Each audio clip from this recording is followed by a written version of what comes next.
Türk Silahlı Kuvvetleri karada, denizde, havada ülkemizin hak, ahlakı ve menfaatlerini korumak, 84 milyon vatandaşımızın güvenliğini sağlamak için başta FETÖ, PKK, YPG ve DAEŞ olmak üzere her türlü tehdit ve tehlikeye karşı ölürsem şehit, kalırsam gazi anlayışıyla azim ve kararlılıkla mücadelesini sürdürmektedir.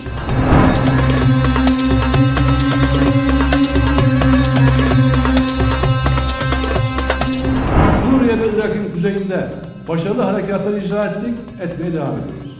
Ancak tüm komşularımızın da toprak gücüne saygılı olduğumuzun herkes tarafından bilinmesi lazım. Teröristlerin kaçacak yeri kalmadı. En güvenli olarak gördükleri yerlerde bile inlerini başlarına yıktık. Bundan sonra da yıkmaya devam edeceğiz.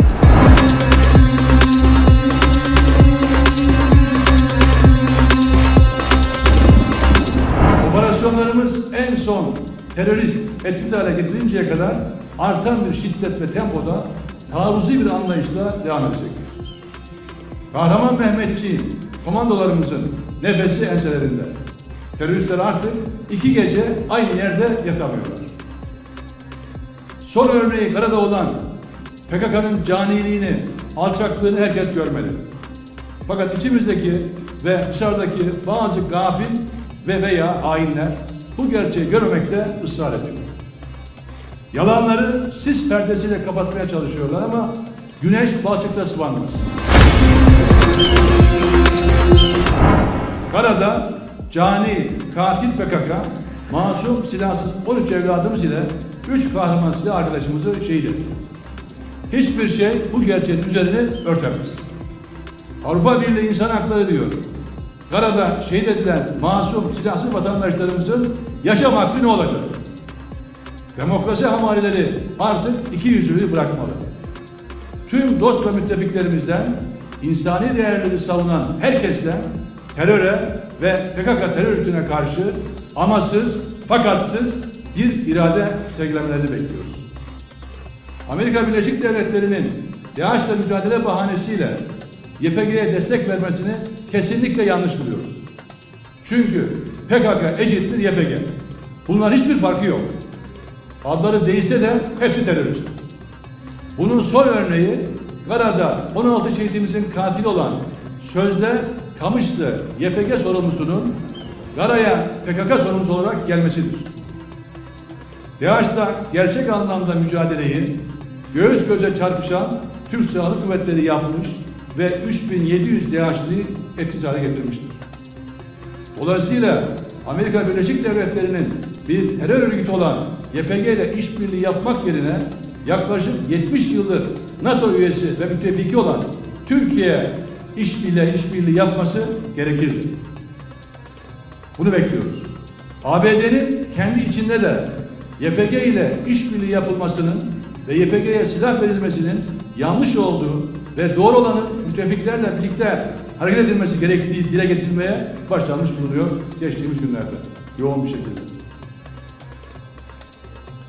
Burada bir kez daha ifade etmek istiyorum ki asil milletimizin, gelecek nesillerimizin güven içerisinde yaşaması için 40 yıldır ülkemizin enerjisini tüketen terörü bitirmekte, halkımızı terör belasından kurtarmakta kararlıyız.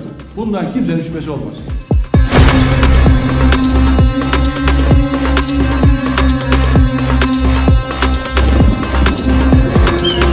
Türkiye'nin son 10 yılda Patriot alımı konusunda fırsatı olmasına rağmen S-400 almayı seçtiği yönündeki ifadeler gerçeği yansıtmamaktadır. 10 yıl boyunca Amerika Birleşik Devletleri tarafına sunulan tekliflerimizde vurguladığımız teknolojik işbirliği, erken teslimat ve uygun fiyat beklentilerimize yeterli ve uygun cevaplar alınamamıştır. Problemlerin çözümü için muhataplarımıza yazdığımız mektuba da henüz yanıt verilmemiştir. Amerika Birleşik Devletleri'nin teknik anlamda kaygısını ele almaya hazır olduğumuzu da defalarca belirttik ve ısrarla şunları söyledik. S-400 savunma sistemi tehdit ve tehlikeye karşı ihtiyaç duyulduğunda kullanılır. Türkiye'ye karşı bir taarruz niyeti yoksa kimse zararı yoktur. NATO üyesi bazı ülkelerde Rus menşeli sistemler, çeşitli sistemler, S-300 nasıl kullanılıyorsa biz de S-400'ü aynı şekilde kullanabiliriz. Amacımız ülkemizin ve 84 milyon vatandaşımızın füze ve hava savunmasıdır. S-400'ü NATO sisteminden bağımsız, müstakil olarak kullanacağız. Bunu birçok defa söyledik. Teknik çözümler mümkün. NATO'nun da dahil olabileceği ortak çalışma grubu teklifimiz masada, biz görüşmeye hazırız. Türkiye NATO'nun ve Amerika Birleşik Devletleri'nin güçlü ve stratejik bir müttefikidir. ABD ile hem iki ülkenin hem NATO'nun hem bölgenin ve dünyanın yararına ortak yapabileceğimiz işler olduğuna da gerçekten inanıyoruz. Değerli hemşehrilerim, tüm bu gelişmeler yaşanırken Milli Savunma Bakanlığı olarak Türk Silahlı Kuvvetleri bir bütün halinde aynı ilkeler doğrultusunda, aynı esaslar doğrultusunda FETÖ ile mücadelemize de kararlılıkla devam ediyoruz. FETÖ'den temizlendikçe güçlendiğimizin en açık göstergesi ardı ardına gerçekleştirdiğimiz Mehmetçiğin, Türk Silahlı Kuvvetleri'nin gerçekleştirdiği başarılı operasyonlar ve sayısı giderek artan büyük tatbikatlardır. FETÖ ile mücadelemiz yeni bilgi, belge ve veriler ışığında gerekli işlemler yapılmakta. Bu şekilde devam etmekte. Türk Silahlı Kuvvetleri'nin şanlı üniformasını hiçbir hainin taşımasına müsaade etmeyeceğiz. Bundan herkes emin olabilir. Türk Silahlı Kuvvetleri tüm bu faaliyetlerin yanı sıra Birleşmiş Milletler, NATO, Avrupa Güvenlik İşbirliği Teşkilatı, Avrupa Birliği ve ikili anlaşmalar kapsamında Kosova'da, Afganistan'da, Bosna Hersek'te, Katar'da, Somali'de, Sudan'da ve dünyanın birçok bölgesinde barış ve istikrara katılmak için üstün bir gayrette çalışmalarını aralıksız sürdürmektedir. Bu arada salgınla mücadele aynı şekilde rehavete kapılmadan devam etmektedir. Mehmetçiği salgından korumak için her türlü tedbir alınmıştır, alınmaya devam ediyor.